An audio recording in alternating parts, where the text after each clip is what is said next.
The second etude for this year's TMEA audition is Brandt Etude number 30. And according to the performance guide, there will be a cut in this etude. We will begin in measure 33 and play until the end. This is a lyrical etude.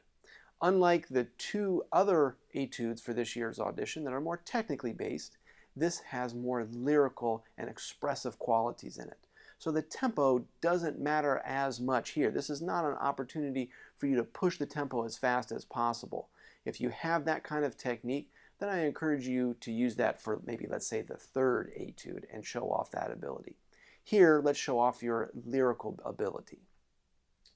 Be sure to choose the tempo based on the last three lines, since that is the most technical portion of this etude. If you're only able to play those last three lines at the 56 metronome marking, then make sure you begin the etude at that tempo. We do not want to play two halves of this cut at different tempi. Now let's talk about a few specific points that you can add into your practice time to help you perform this etude better. The first thing I notice is that first half of the cut for this etude is the rhythm and the pulse. We're in 3/8, but we also have triple and duple feeling throughout that first portion. So I'm going to spend time without the trumpet just clapping these rhythms to help me feel the different subdivision. So I'll put my metronome on at 56 and I'll just clap dotted quarter notes.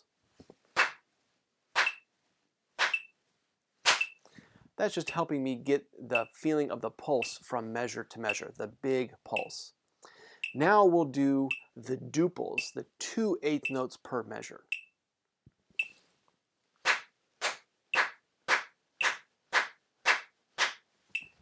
Now we'll move to the 3/8 notes per measure.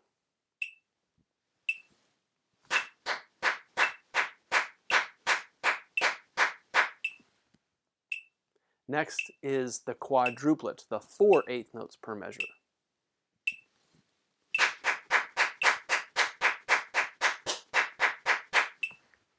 And lastly, the 16ths.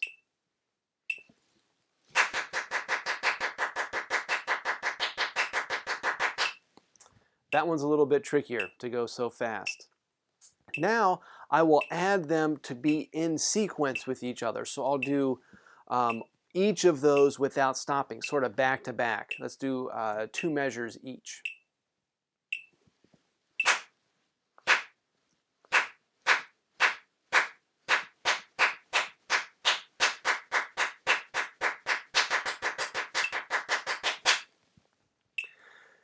So you can add however many measures you want, and you can also go through and clap the specific rhythms that we have in this etude, but just feeling that subdivision is really going to be a help for you as you prepare this etude, and it will also help save your chops. Now that you have a good understanding of the articulation and subdivision of the first half of the cut portion of this etude, let's talk a little bit about our tone quality. One of the ways we can help our tone is by practicing things in the low register. And coincidentally, this first half portion of the etude from measures 33 through 75 can be played down an octave without getting into the pedal register.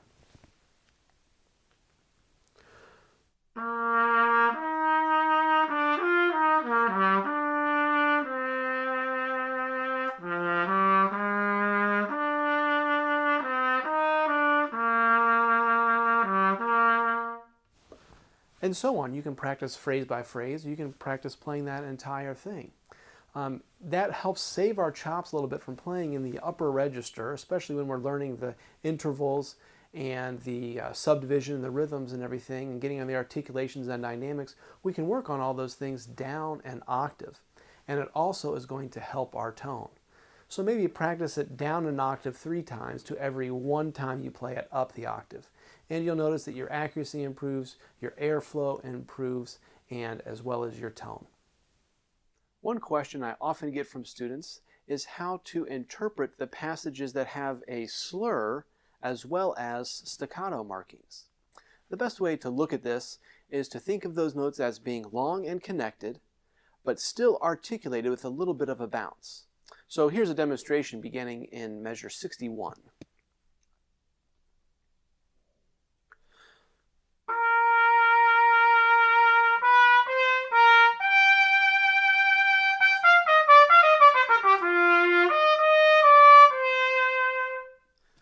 So you can hear how there's definition to the notes, but they're not long and connected like a tenuto, but they're also not staccato with separation.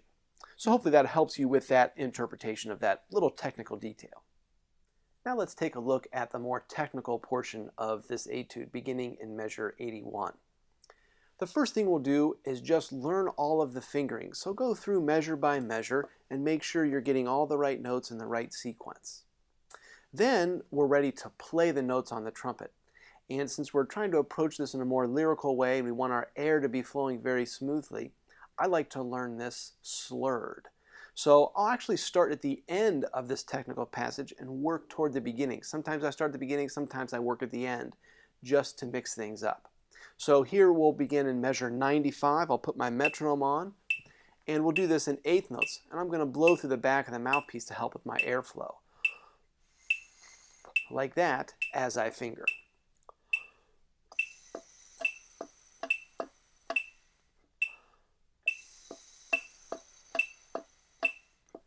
I'll do it on the trumpet.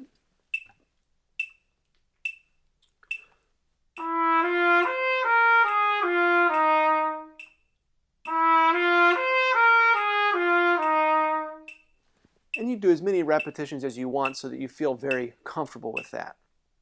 Then I'll add the measure before.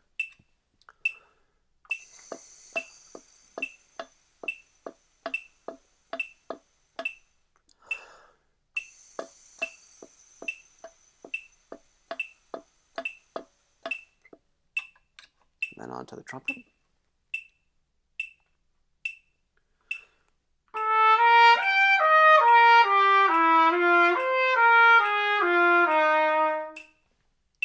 Now this may seem like a very long process, and I may only get through 2 or 3 measures in any one practice session. But if you keep doing that every day, you'll be very, very confident with all of those measures. And it will take time, but then you can begin to work on things faster. So you can work sometimes from the beginning of the passage or the end of that passage, just to mix things up and make sure you're doing lots of airflow and then also playing it with slurring everything. Once you're able to play through that entire passage slurred at a slow tempo, you're ready to begin adding in the articulations. And again, do that kind of measure by measure. And my final tip for this last technical portion of the etude is to help us get our fingers moving much more quickly. So instead of working the tempo up from 8th notes all the way to 16th notes and trying to learn long passages, instead what we'll do is go a measure at a time and change the rhythm to be dotted 8th, 16th, or 16th dotted 8th to help us move our fingers in quick succession just on 2 notes at a time. So I'll put the metronome on here and I'll do just that first measure. And we're going to slur everything to keep that airflow moving nice and smooth.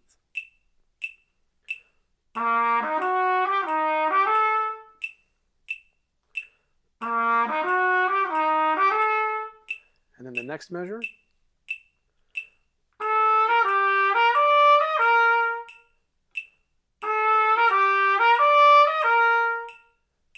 And then both together.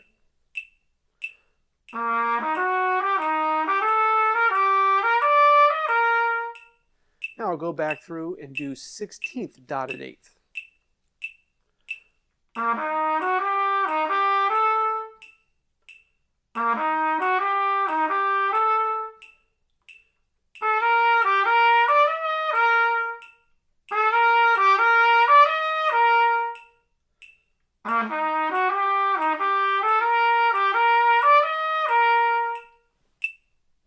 Now I can go through and again piece together measure by measure all the way throughout this section, sometimes working from the end to the beginning, sometimes working from the beginning to the end. And that will help me get my fingers moving much more quickly on just a couple notes at a time. Then I'm ready to increase the tempo with this rhythm change, and eventually I'll be able to play it with running 16th notes, and it'll be very fluid under the fingers. So good luck.